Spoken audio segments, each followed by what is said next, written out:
Hello everybody, this is the Ship Modelers Library. Today I will show you a book about the model of a 90-gun ship of the line. It explains the history and painstaking reconstruction of one of the most noted dockyard models in the world. This is the HMS Princess Royal, a ship that had the most outstanding history.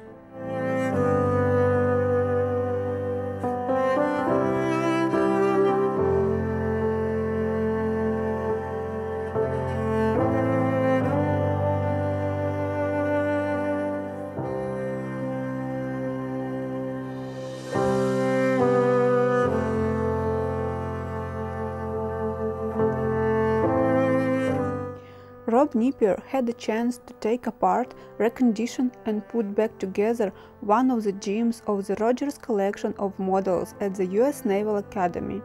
Both the ship HMS Princess Royal and this model were built in 1773.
You can watch the full version of the video on DVD by purchasing the book from the Sea-Watch Books publishing house. You can find a direct link in the description under the video.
Thank you for watching. Please comment down below your request for the next issue of the Ship Modelers library.